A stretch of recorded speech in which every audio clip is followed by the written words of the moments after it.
we're going to do something very simple this morning. We know that there's an excise duty amendment bill currently in Parliament. Yes. And if passed, it will seek to change certain things, particularly the schedules in Act 878. Yeah.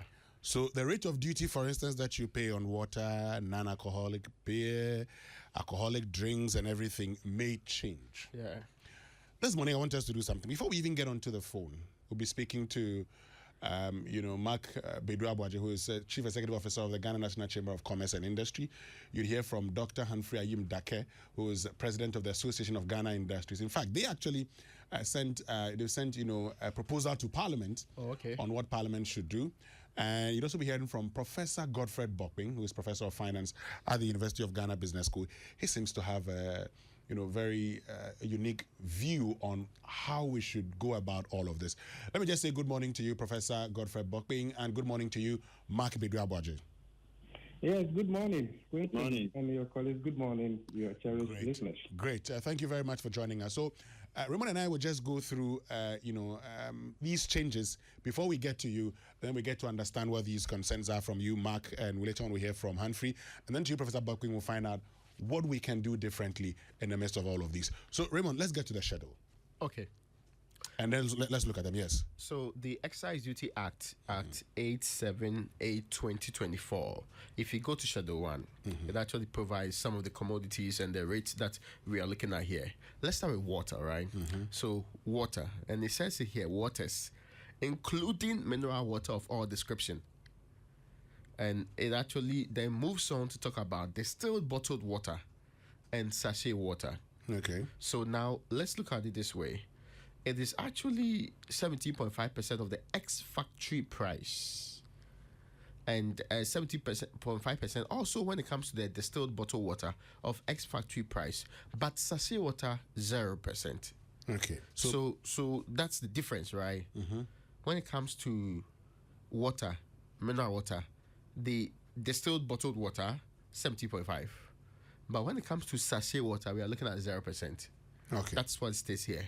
And here you see distilled bottled water is 17.5% of the ex-factory price. Sachet water still 0%. Now mineral water is 20%. Okay.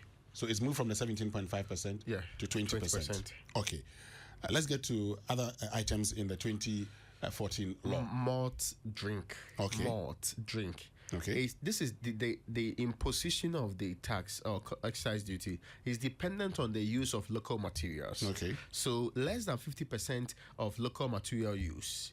When you are having less than 50%, we are talking about 17.5% of the ex-factory price. Okay. So 50% to 70% of local material use is 10%.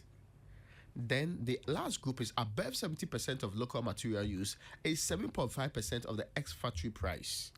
So this is the 2022 proposed law. So less than 50% of local raw materials is 20%. So move from the 17.5% to 20%.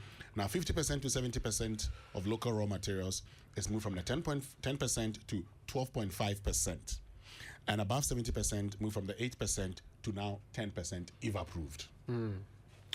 Beer, stout, other than indigenous beer. So it's also dependent on the local materials used. Less than 50% local materials used is 47.5% of the ex-factory price. Okay. 50% to 70% of the local materials used, we're talking about 32.5% of the ex-factory price, which is what's currently happening anyway. That's what this says.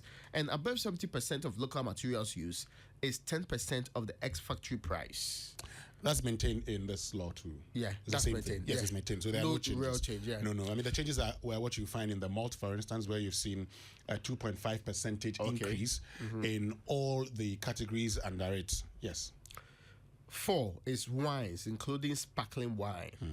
22.5% of ex-factory price. Now, this is the shocker. Wines, including sparkling wines. 45% of the ex-factory price. So this, what you read is what, 22%? Yes, 22%. This is what, 45%. So it increased by 23%. Now, let me now go to spirits, and it includes akpeteshi. Okay. First, if it is distilled or rectified, 25% of ex-factory price. You get my point? Okay. 2, the second one here is blended or compounded. Then that one, we are talking here about 25% of ex-factory price too. Okay. The third one is any other, and that is of any other nature anyway. And the any other is sometimes also referred to because the C has for use solely in laboratories, that's any other. Yeah. For use solely in laboratories or the compounding of drugs, that one is 0%. 2, the nature to the satisfaction of the Commissioner General, 0%. The Akpeteshi, okay, it's now in the category of the 10% of ex-factory price. So Akpeteshi is in the group of the ones that are the 10% So price. the distilled or rectified is what percentage again? The distilled is the first one there. That is the 25%. Now here you have 50%. So It's been doubled. It's been doubled. So what I can actually say is like 100% increase. That one I said, just like the sparkling one, about 100% increase. Okay. In there. Then the blended or compounded is also been doubled to 50% of the ex-factory price.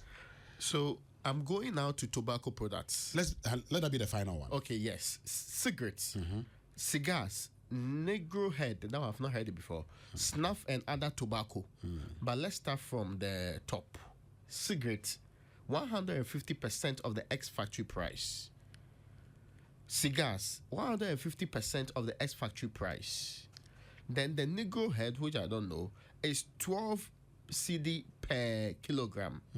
Then the last one is a snuff and other type of tobacco, 170.65% of the ex-factory price.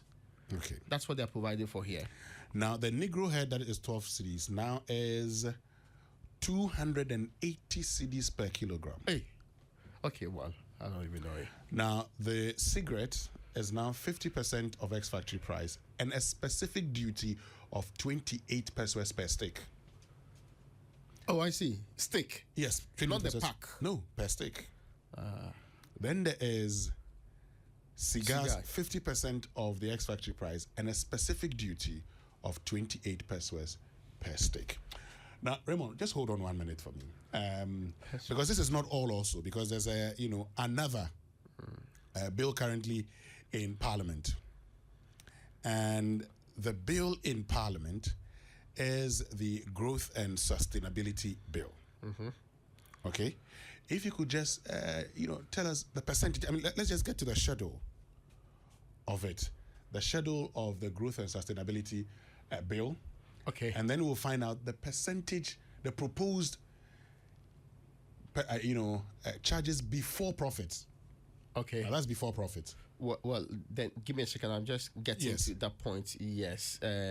Well, there is one category, right? The banks. Yes. Yeah. The Schedule 1 of talks about banks. It talks about the various categories, about 15 different categories under the banks and the non-banking financial institutions. That's category A. Insurance companies is 5% profit before tax. Yeah. You get that. Then there is category B, mining companies, 1% of gross production. Then category C, all other entities not falling within category A and B, 2.5% before tax. Okay. So that's what they provide here. Great. So let's get into the discussion now. And let me start off with Dr. Humphrey Ayim-Darke, who is president of the Association of Ghana Industries, because I know that they've been talking about it. They've actually complained about it. But, the memo of the bill actually talks about the challenges that we're facing or that we're going through and how this is only a stopgap, a 3-year period, 2023, 2024, and 2025. And after 2025, the finance minister could actually decide what he wants to do. But Humphrey, good morning to you. I mean, if you read the memorandum of the bill, it indicates the times that we find ourselves in and how this is going to help and will repeal the National Fiscal Stabilization Levy. What's your problem with this, and how do you say this will be impacting you?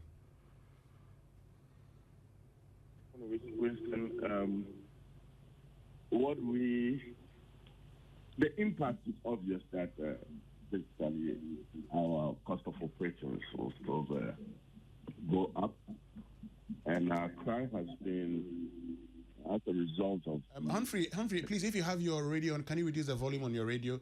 I think it gives us a bit of feedback. The financial reform group of the... Hello, Humphrey? Yeah, can you hear me? I can hear you, but I think your radio... I guess the line is faint. I don't know whether it's mine or yours. Your line is faint. Yeah, but is your radio on or very close to you? If it is, you could just... Yeah, well, I'm on the road heading for a meeting. Okay, so, I think it's okay now. I think we can hear you. Let's go ahead.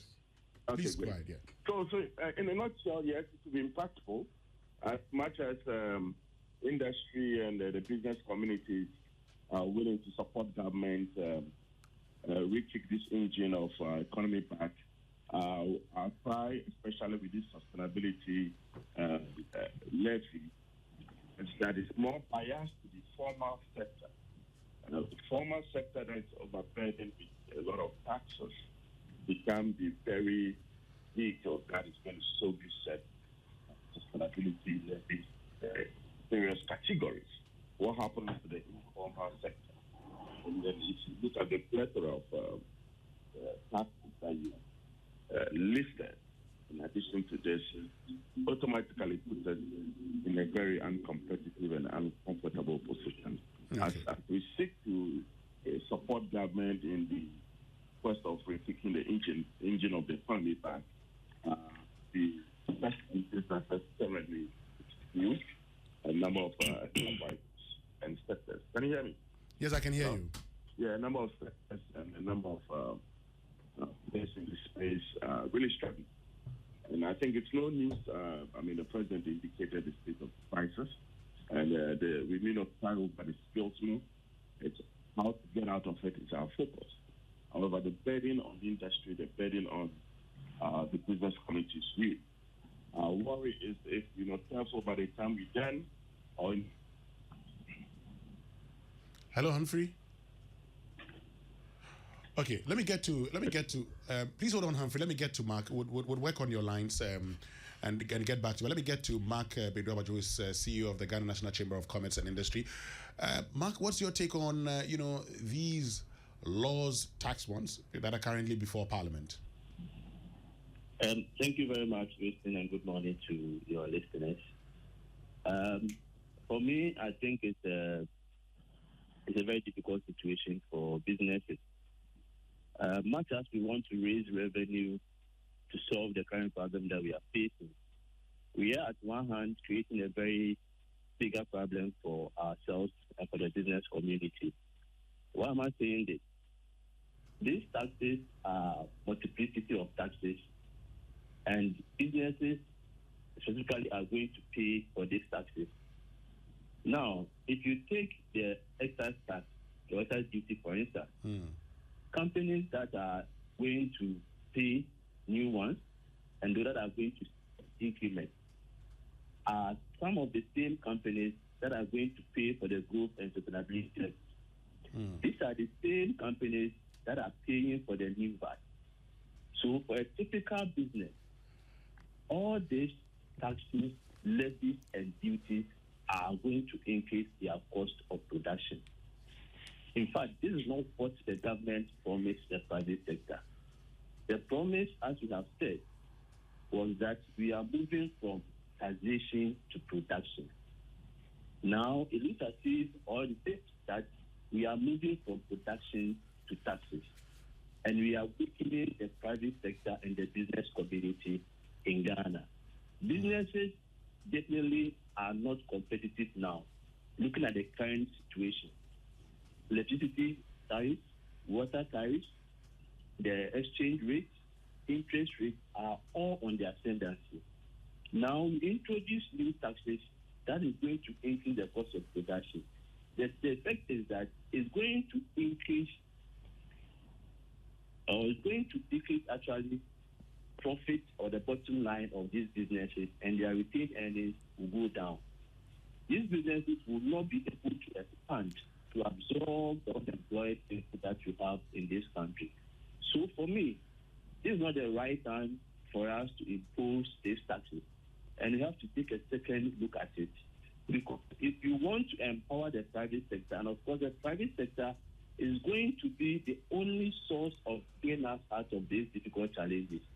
because the private sector is going to produce, the private sector is going to pay the taxes if we are able to give them relief now. It seems to be imposing taxes at the production level instead of after sales level. So the cost of production keeps on increasing. So for us, within the chamber, I think that the timing is not right. And the earlier we take a second look at it, the better it will be for businesses and for government as well.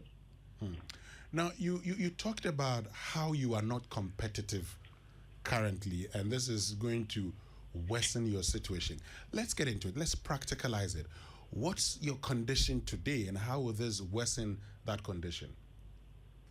Yeah, the condition today of a typical business person is that the environment is harsh. Let me take a typical case of a company, a beverage company. Okay. This beverage company is going to see an increase in the excise duty. Sure. From, let's say, from the carbonated drink sector, from 17.5 to 20%. Now, this same company, as I said earlier, is also paying the VAT. This same company has been voted into the Growth and Sustainability Levy. This same company is paying the higher utility prices for water and electricity. This same company is borrowing at 30 to 45%. This same company, if they want to import raw materials, is exchanging the cedi at 13 cedi per dollar. So, really, put all these things together, and you know the enormity of the effect of this increment. The cost of production of this same company is going up. Now, it is believed that this company will be able to transfer the cost to the consumer in the form of a higher prices. Mind you, we are in a very competitive environment. And some of the biggest companies have gotten to a point where they cannot even increase their price by just 1 cent. The reason that it will increase, people will now go and buy the imported products that are very cheap. And of course, these companies will be out of business. If we want to grow the local industry, if we want to change the structure of our economy and produce locally, consume locally, and export more, and reduce imports, this is not how we should treat businesses. Because in the end, the businesses will not be competitive. Now, we are part of the after. And after means that we have also opened our market to other products from other countries. Sure. If we are not competitive, it means that we cannot sell and our businesses will collapse. I keep on saying that our businesses are collapsing and most of them are producing under capacity because of the high increase in the cost of production. And we don't seem to do anything about it. The private sector as we have now, to be frank with you, is very weak because the cost of production keeps increasing day in and day out. And we think that the businesses will be resilient and sustainable into the future. Under such circumstances of imposing multiple taxes on these businesses, I don't think that businesses that we have will be sustainable going into the future. And its impact is clear that we are going to import more if we kill our local industries, that our people who don't have jobs will continually be unemployed, and that the revenue that the government may or is thinking that they may get from these taxes, they may not even get it. Taxes operate in a certain way. If you continuously impose tax on a certain group of people for the same group of people, either increasing the rates or you are adding or introducing new taxes, it will get to a point that the revenue that you expect from these individuals, the formal sector that we are killing, we may not get the revenue that we are expecting. And it will go a long way to affect the economy negatively. Okay. Let me bring in Professor Bokpin here. And Prof, so if you read the memorandum to the bill, it's very clear, for instance, the Growth and Sustainability Bill. It's talked about, the challenges that we find ourselves in and the fact that, COVID-19 brought us, increased expenditure, reduced revenue. Russia, Ukraine also affected us, leading to a depreciation of the Ghana cedi, and we know the repercussions of that. So it's become important for us to look within and raise more revenue. Isn't that the way to go, Professor Bokpin? Thank you very much. Good morning, and good morning to our cherished listeners. Let me say I appreciate the comments of the one who just ended. I think he said almost everything that I was going to say. I don't know whether I have anything so useful to add to what he has said. But let me say that the desire to increase domestic revenue has been there all this while. Actually, from 2015, with the coming on board of the Sustainable Development Goals, the Addis tax initiative actually highlighted the important role of domestic revenue mobilization. The UN itself had recommended tax to GDP ratio of 20% in order to achieve the Sustainable Development Goals. So the desire, the need to increase domestic revenue has been with us all this while. Now, if you look at Ghana's specific case, and we can talk about Ghana's specific case because if you look at the tax policy of other countries, even within the sub-region, and you look at it within the African continent, you don't get the same impression that they are using tax policy as a major response to addressing the impact of COVID-19 and Russia-Ukraine. Every country is looking at a mix of interventions to mitigate the impact of these external shocks. That is what they are doing. And that could take the form of structural reform, governance reform, labor market reform. It could also take the form of expenditure reform. It could also take a combination of also revenue side. Okay. But in the case of Ghana, it appears our tax policy or system is being designed increasingly just to make government comfortable.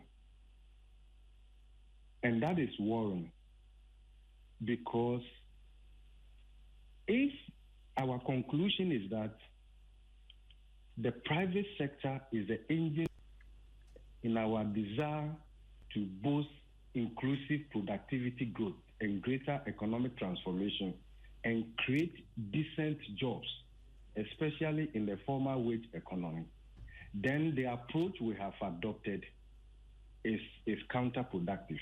It's contrary to that vision. Now, and if you look at it in the last 50 years, I'm talking about the last 50 years, if you look at the way we have designed the system, we have designed the system just to make government more comfortable.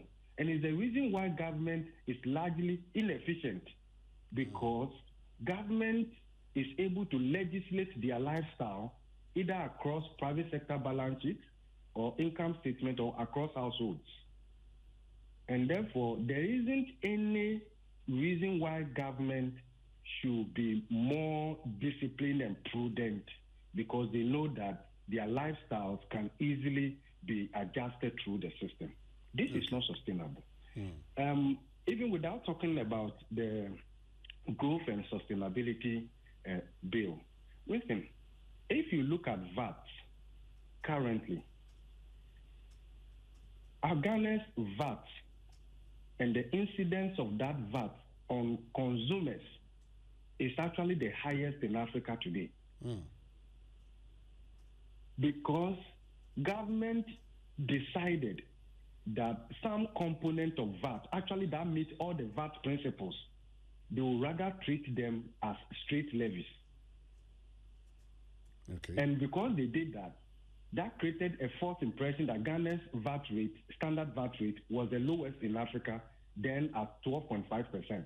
So we increased it to 15%. But if you add all those straight levies and you look at it cascading effect, you are looking at something in excess of 21%. Okay. Usually, once you go above 17, 18%, then any additional increase in your VAT rate is counterproductive. Great. The straight levies itself contribute directly to the high productive cost base of doing business. I think the earlier speaker just mentioned it. Okay, please hold on, Prof.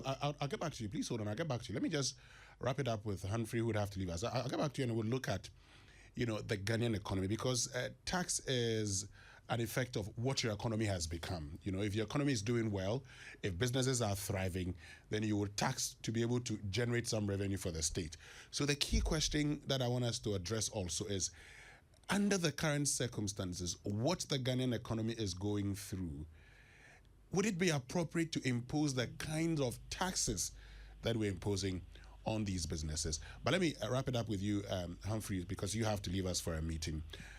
And you can take this, and you can take this question too, because as I was saying, tax is an effect of how well your economy is doing, and that's why sometimes we give businesses tax holidays, so they would, do well, get a lot of injection of capital into their business, and then begin to pay these taxes. Do you get the impression that even though the economy today is not doing well to support these taxes, they have been forced on you? Well, Winston, yes, I associate myself with the two earlier speakers, and also pick it up from where Prof just dropped it, that yes, the quest to increase our tax to GDP ratio has been overstated, and I think government has been striving to attain those heights. We've all stated in many of our advocacy engagement of the expansion of the tax net. However, as you seek to do that, the efficiency is what we pray government delves more into, but not to burden the same structure or formal sector that has been faithful in their tax obligation. And therefore, the introduction of some new tax handles at a stage was interesting, like the EVAT and that of the E-systems to rake in and expand the tax net, so as we could build and then attain the requisite standard within the sub-region. But that has been a challenge. But we expected that, yes, for any new tax handle, you need to go through the rudiments to perfect the ability to collect as you proceed. Our immediate concern is the burden on the existing structure of formal players that are going through a lot of structural difficulties as a result of all the factors that we know. How do you perfect it? And then our prayer is that going forward, considering the drop of the T-bill rates, there are expectations that the cost of doing business might drop by virtue of the DDE. That expectation gives the drive for businesses to continue to keep their bit of market share. Our market share currently is being threatened with a lot of imports. Our borders are weak on all ends, and some importers are violating the rules and are not paying the adequate taxes. So businesses existing in the current space feel threatened with their market position, and it makes it, and therefore some will also resort to importing as against production to keep the tax net going up as government seeks to collect it. These are amidst many more challenges that we believe can be corrected. But all this will be situated in the current context. As at where we are now, how do we support government navigate this path and get us to a very sustainable macroeconomic indicators that would make our business position more attractive to the market and our various competition. So the way forward is our concern. Burden us with this current tax initiative to meet the IMF requirements is a big challenge. But will that be compensated with the anticipated drop in the cost of doing business, specifically from the funding unit, that is the T-bill rates dropping, the bond rates pegged at 9%? What will be lending rates 6 months down the line? Would that be sufficient as a reverse to support our cost of the productivity section? The productive section currently is weak. How do we ramp up the production sector to complement government intention to rake in the requisite taxes as they project into the years. That is our conversation that we seek to look. So let me make it very. Let me be very blunt here. So, do you support these taxes? Well, I mean, of course, who supports taxes? I mean, we are under excruciating difficulties from all sides. We are not supporting, but the circumstances as it is. What is the way forward to recalibrate the system? How do we share it fairly among the formal and the informal sector? That is what we should look at. So it is not a pleasant position. How do you propose you share it? How do you propose you share it now that it's before Parliament and all things being equal by, if the numbers are gotten by end of week, maybe next week it's passed? What's your proposal for the sharing between the formal and informal sectors? Well, that's why they are managers of the economy. I mean, they know the various tax handles.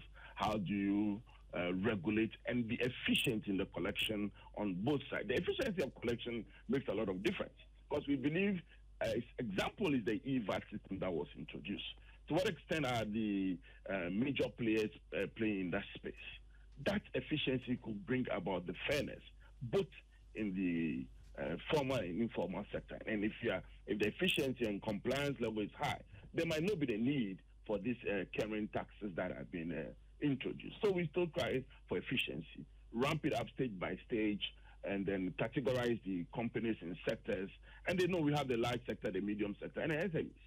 So the efficiency in collection will be our cry that government should drive further and see how much we can rake in to solve the problems at hand. Well, the managers of the economy I know listen to the Super Morning Show, and there are times, they listen to it a lot, and they also make contributions to the discussions that we're having here. So let me just get a few things from you. So you want the current amendments put on hold or suspended?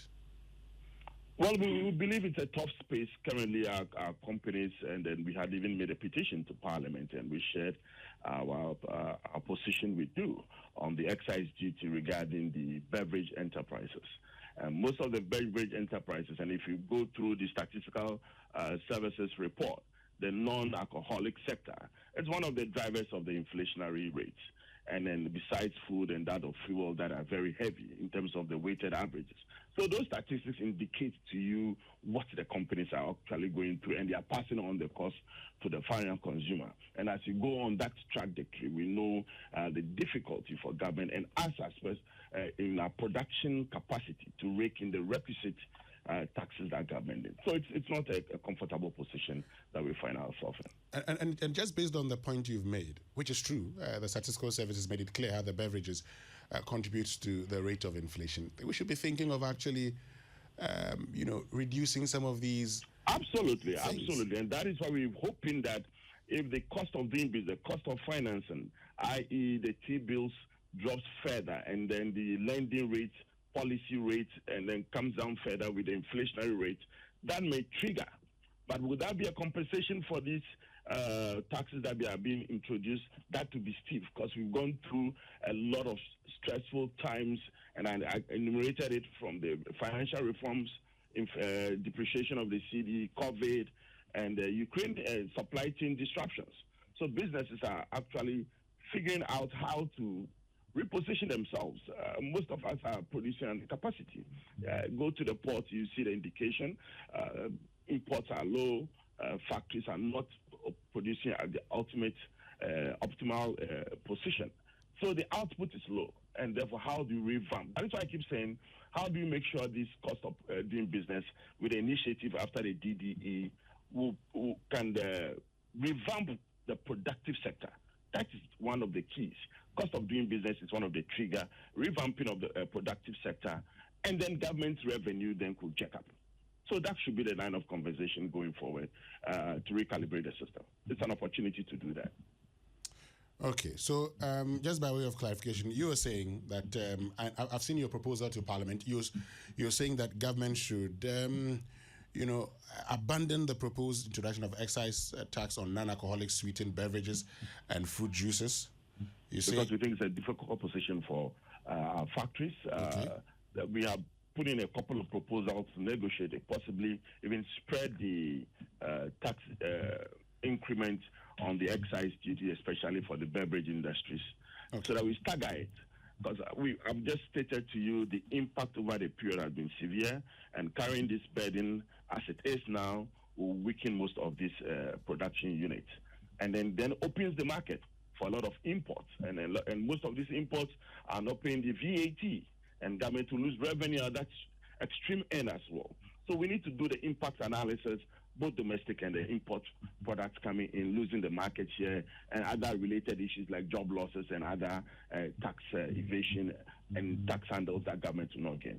So I think we've got to relook at it and then engage government the more. And we're doing that currently through the AGI unit. We've asked for an opportunity to meet the finance minister. We didn't get an opportunity before he left for the Asian country. We pray when he's back, we'll deepen the engagement and see the best way forward. Well, Humphrey Ayim-Darke, thank you very much for joining us. My pleasure.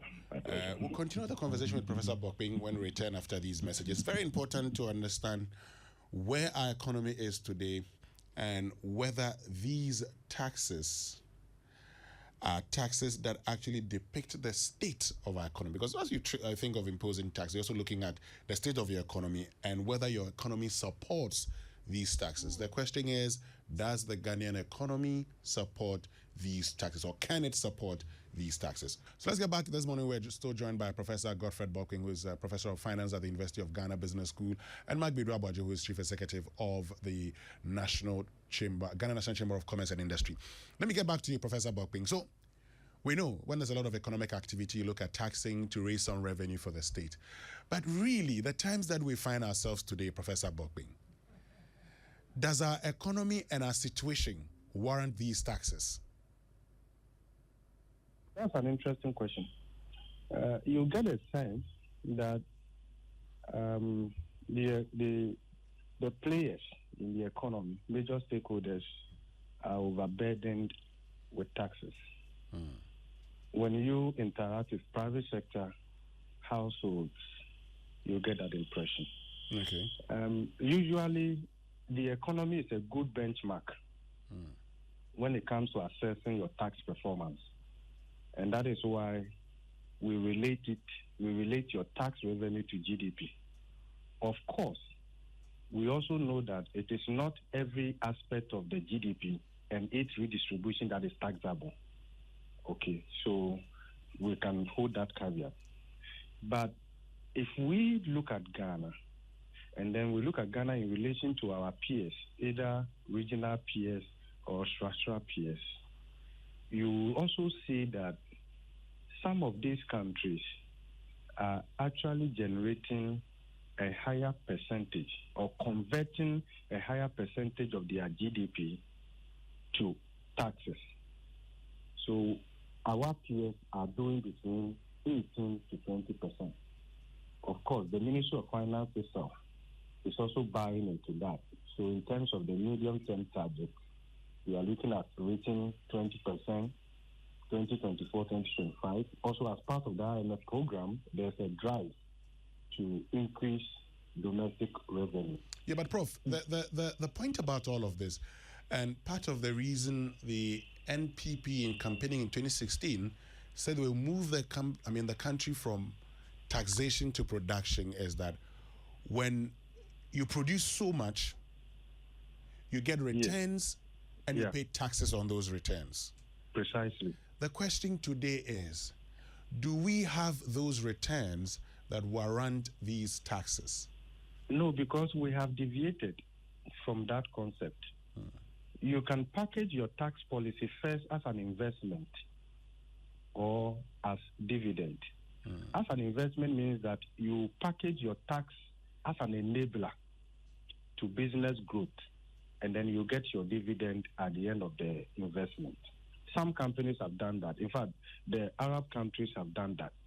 Okay, some have actually reduced taxes just to stimulate consumption, stimulate investment, and the rest of it. And then the economy grows in various aspects, and then the state is better off at the end of the day. But what we have been doing lately is that we are using tax rather to take dividend in advance from the system that we did not make any contribution to. Is that right? That is not right. And that is why you see businesses complaining. And that is why you see unemployment growing. And that is why you see that we are seeing growth. But the growth we are seeing is not sufficient.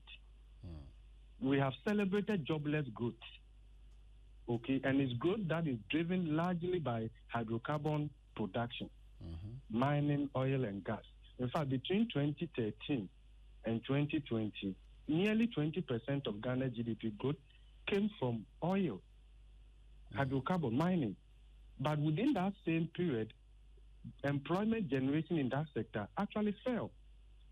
Okay. So you see that even though we have seen positive growth in the last couple of years, let's even say decades, that growth hasn't been sufficient. That growth has not been inclusive. Okay. And the critical point the other speakers made is that how do we use tax to grow the private sector so that jobs, quality jobs can be created? You have to be concerned if you look at the data that by 2040, Ghana's population will reach 45 million. And estimates are that 58% of that population by 2040, 45 million, they will be less than 30 years. And the World Bank is telling us that from now to 2040, Ghana needs to create 10 million decent jobs. So if you look at these statistics and you look at free senior high school and the number of people who are entering free senior high school and accessing tertiary education and exiting and entering the labor market, you have to be concerned if you don't put the right policies in place that create the enabling environment. Because we know that the public sector is not the avenue for job creation. And that is why in the last 15 years, you see a certain desire to actually pack certain state-owned enterprises with people who are political foot soldiers and all of that across the tertiary institutions. You can find them all over Ghana Gas, GMPC, and the rest of them who really are not on any serious job schedule. Okay. I'll get back to you again, Prof. Let me get to Mark Badu-Aboagye, who is CEO of the Ghana National Chamber of Commerce and Industry. Because what we do know actually is that in other jurisdictions, you've seen government extending assistance to some of these businesses. And the reality is that government wants these businesses to be profitable. And the research has indicated that between 60 to 80% of new jobs are created by existing businesses. What should be done now? You're saying this is something you cannot take because it's going to lead to an increase in your cost of production, as in, and that would by extension lead to a cost in the product itself. And the gains we are making today in the rate of inflation, if we go this way, could be affected. Mark Badu-Aboagye, what do you want done now? Well, I think we are believing that we can solve this problem only with macroeconomic policies, and that is taxation and other macroeconomic policies. But we believe that the way out is also the microeconomic policies. By micro, what I mean is that we need to strengthen the productive sector. Countries that are increasing corporate tax and imposing some of these taxes have strengthened the micro level, that is the productive sector. So the productive sector is strong to the extent that it's able to generate enough revenue to pay for some of these taxes. Our case is the reverse. The micro level is weak, and we are only thinking at the macro level of increasing taxes. So we end up killing the businesses that are supposed to generate enough revenue to pay for these taxes. The ability to pay the revenue depends on the ability of these businesses. Taxes depends on the ability of these businesses to grow, generate enough revenue, and pay for these taxes. And that is what we are not doing. The issue we have now is the case of revenue and expenditure. And we seem to be obsessed with only the revenue side of increasing taxes. We have made several comments that the expenditure side should also be taken a closer look at. And we don't see the commitment of government in that direction. The businesses are overburdened. The businesses cannot expand. So these taxes that we are bringing in, I am of the opinion that of the private sector is that it must be suspended, and we take a second look at it and also look at how at the moment we can strengthen and empower the private sector. We are not against the payment of taxes. In fact, if you look at the history of Ghana, corporate tax at the point in time was about 35% and businesses were paying. And so the advocacy of the chamber brought it to 25%. And in all these things, after paying all this, we go and pay corporate tax again. So what are we doing to ourselves? The businesses that are supposed to make profit get a higher retained earnings and invest their earnings into the businesses. They are not making that profit. These businesses are supposed to go to the banks to borrow, and the interest rates are so high. So for me, the way out is to look at cutting down expenditure and also broadening the tax net and also ensuring that we have efficient. Yeah, but Mark, I mean, this thing about broadening of tax net, we've talked about it. I mean, I'm sure when we were in secondary school, one of the things we always would learn ways of increasing revenue, broadening tax net. We've talked about it and talked about it and talked about it. And, you know, we've had efforts at compliance also. And GRA will tell you they're expanding the tax net. You had the argument of, you know, once you increase the number of people who are known to tax authorities, you are, all things being equal, likely to increase tax revenue. What else do you want us to do there? Your question? What else do you want us to do when it comes to broadening the tax net? Because we've increased the number of people who are known to tax authorities, which is a way to go. No, we have not increased. And then for me, I think it's a lazy way of collecting revenue. Look, go and check the number of companies and individuals that are paying taxes.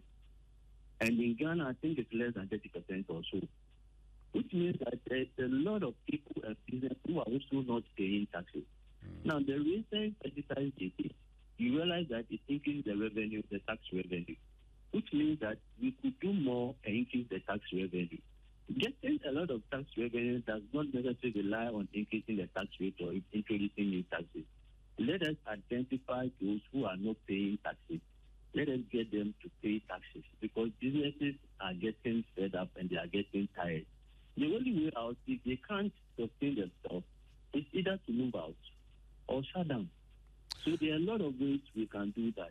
I think there have been several suggestions from academia, from the private sector, even from the media, that if you all come together and say that this is the way forward, instead of increasing and introducing existing taxes, those who are not paying taxes, all of us are going to work together to ensure that they pay their little bit.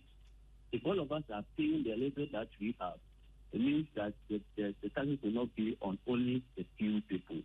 So let us look at it. I think there are lots more that we can do, and at the chamber we are ready to engage with them, also provide some of these recommendations and advice to the Ministry of Finance as well. Great. So let me just get this clearly. You're saying it would impact you negatively. Some of you may go out of business even if you have to transfer it to the consumer. Yes. And so this is a no-no for you. Yeah, it's a no-no for me. And I said earlier that the businesses, most of them they've gotten to a level where they cannot transfer this as increase in prices to consumers, because they will be non-competitive in the market. So they are being forced to absorb all these taxes, and that will mean that their bottom line, their profits will go down. Some of them may not be able to sustain it, and they will collapse or relocate to areas where they may have some tax relief. We are seeking to get investors into the economy. If any investors should look at what is happening in Ghana, would that be a motivation for the investors to come? Tell me. Would this stabilization levy that you are talking about. In fact, it's supposed to be a levy for a short period of time, the National Stabilization Levy, for a short period of time. Now it's becoming the permanent tax. We've changed the National Fiscal Stabilization Levy to Growth and Sustainability Levy. For 3 years. For 3 years. Excuse me? This is for 3 years, up to 2025. Yes, what I'm saying that previously it had a name. That's the National Fiscal Stabilization Levy. Yes. They have just changed the name to continuously tax the people under the new name. The Fiscal Stabilization Levy was for a period.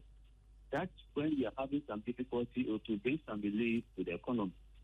If you are not careful, we are going to move, and this part or this type of levy is going to be sustainable, is going to go into the future. Okay. So we are also more concerned about the names we give to some of these levies and the number of years that these levies are being taxed or imposed on business. We are looking at whether it will be taken out in 2025 or we will change the name and then becomes another levy and tax on businesses. And that is very critical. We have changed the name and now we are imposing. So you are paying big tax, you are paying for big tax. Effectively, you will be paying a corporate tax of about 35%. And I mean, which country will survive or business will survive under such circumstances? So let's look at the micro level and look at how we can empower the private sector. When we are on our feet and we are producing and we are making enough revenue, we will be willing to contribute to this. The DDEP will not solve our problem. And I have said that the space that we will create under the DDEP, we should use that space to support the private sector to grow. Government, for now, this year, is not employing anybody. There's a freeze on employment. The only hope for those who are completing school, for the millions of Ghanaians who are on the street and looking for jobs, is the private sector. So if you continue to cripple the private sector, if you don't allow the private sector to grow, what we are saying is that we are closing the door of employment to those who are looking for jobs. And it will not be in the interest of the economy. If you open up and those people can get a job, they will also pay tax. And then the tax revenue will increase. If you are not expanding, they won't get a job and they will pay the tax. And the revenue that you're expecting, you may not get. So the micro level should be done alongside the macro level. These are the two economic sides that we have. And you don't use one to cripple the other. They complement each other to ensure that we have a sustainable growth into the future. Great. So let me bring Professor Bokpin in finally. In this era of stagflation, the conversation is, what do you do to your businesses? You need to help them to become profitable. We need to... Hello, Prof. I think we've lost Prof. We'll try and see if we can raise Professor Godfred Bokpin back on the line, who is Professor of Finance at the University of Ghana Business School. And you just heard from Badu-Aboagye, who's talked about the fact that, look, they, as in businesses today, are struggling, their cost of production going up. And so if nothing is done, some of them would have no choice than to shut down their business right here in Ghana and move into other countries, because it's become difficult for them to now transfer even the cost to the customer. Let me get back to Professor Bokpin. Yes, Prof, you're talking about what we need to do. We need to calm the market. Our economy is overheating with taxes. It undermines our investment climate. The earlier speaker mentioned something, and that's very important. Some interventions, revenue interventions that were supposed to be temporary, are being made as permanent tax handles, which is not good. Assuming an investor who wants to set up in Ghana and has to plan for the next 5 years, there's so much uncertainty from tax dimension alone, because there are too many changes in our tax environment, highly unpredictable. Businesses will prefer relative stability, predictability, because they would have made assumptions underlining their cash flow projections and all of that. if you look at, for instance, since COVID came, Ghana has introduced a number of taxes already. Yeah. We have COVID-19 health levy, right? Sure. We have introduced sanitation levy. We have introduced e-levy. The same system. Now we are talking about bringing back road tolls, right? Now, right after COVID, Russia, Ukraine, we have operationalized domestic debt exchange. If you look at the fiscal savings from the DDEP, it's becoming one of the largest tax contributions. Now, some banks are having to write off close to $87 million. Some are writing off $42 million. This hits directly shareholders' funds. It's going to undermine the ability to expand. Remember, nobody goes into business to employ people. The reason entrepreneurs go into business is not because they want to solve unemployment problem. No. They go into business because they see the need to create value and expand and make profits. When they see the need to create value and make more profit and expand, they will hand over appointment letters to labor. That's how it works. Okay, so you have to feel for Ghana. And I know, in fact, just last week, I spoke to someone. When I called the person told me she was in Côte d'Ivoire because he has another business operation in Côte d'Ivoire. And she tells me that business is booming in Côte d'Ivoire. It's so difficult managing in Ghana. So she's actually relocating the bigger portion of her business to Côte d'Ivoire. You have to be concerned because we are talking about the African continental free trade. Sure. One big market and all of that. So in our desire, in as much as we support the need to generate more revenue, I think we need to be mindful that we do not undermine private sector competitiveness. How do we do that? As we move into greater implementation of the AFCFTA. How do we do that, Prof? To do so, I'll mention two things here. We can increase revenue, and the earlier speaker mentioned that we can increase domestic revenue without increasing existing rate or introducing additional tax handles. One example, if you take VAT, Ghana's VAT efficiency level is around 45%. We could actually increase it through greater compliance and managing the exemptions around VAT and the politically exposed businesses that import and actually do import, pay the right duties and all of that. We've had many of this in the past. Estimates suggest that if we could improve our efficiency in VAT collection, Ghana could collect close to $1 billion annually. That is not the only thing. If you pick corporate income tax, it's just a few companies in the formal economy that are actually paying these taxes. The inefficiency gap in there is more than 70%.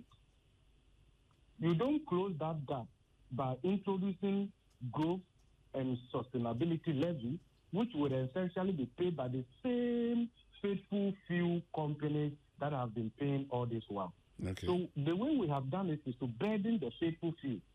That the more faithful you are, then the burden on you is higher. Now, when it comes to direct income tax, and if you check previous statement from State of the Nation address, from our budget and the rest of you will see that those who actually pay direct income tax, they are less than 25% of the tax-paying population or the labor force. So you don't solve that problem by introducing additional tax handles, greater compliance and efficiency, deployment of digitization, and take away the human interaction and element in that revenue collection in a process that enables connivance with tax collectors, with taxpayers to avoid paying the right tax. And so if you put all these things together, and then other estimates exist that leakages in our revenue envelope is close to 12% of GDP. In other words, Ghana loses as much as we are able to collect. To solve that problem, you don't introduce e-levy. It's more about efficiency, compliance. Then the other bit we need to look at is to look at the relationship between the tax policy unit of Ministry of Finance and then GRA in the process of national tax revenue targets. Why am I saying this? If you check the data from Ghana Revenue Authority, you will see that annually they exceed their targets. Sometimes by 5%. Yes. Sometimes by 7%. The question is, the country that is unable to collect sufficient tax revenue relative to the size of the economy, the major revenue collecting agency or authority actually exceeds their targets. The question is, we need to look at the target setting. We need to look at the model that we use in setting the targets so that we are challenged enough to generate a little bit more because we can do that. Then the other bit, Winston, is to look at expenditure. Because you see, at current level of corruption and inefficiency in our expenditure, no amount of levies, even if you tax profit at 100%, it will not solve Ghana's problem. Because you have to be able to guarantee a certain efficiency level with expenditure and expenditure rationalization. So you are looking at a combination. So if you hold the expenditure, corruption, and those things constant, and you want to solve the macro imbalances through revenue alone, you will just overburden the system. You may even tax the air we breathe, and it will not be enough. So we need to look at a three-pronged approach of revenue, expenditure, reforms. Reforms may not bear fruit immediately, but when they are bundled together and they reinforce each other, in the medium to the long term, you will see the gains. That is the way we should go. Because you will certainly, look, Winston, just go to any supermarket, buy something, and see the layer of taxes. Sure. VAT, this levy, that this. Come on. There's no hiding place. All right. You can never grow your economy by taxing your people excessively this way. No. Well, we'll continue with the conversation, but for now, that will be all from on this particular issue. We'll keep talking about it. Thank you very much, Professor Godfred Bokpin, who's Professor of Finance at the University of Ghana Business School. And thank you also, Badu-Aboagye, who is CEO of the Ghana National Chamber of Commerce and Industry.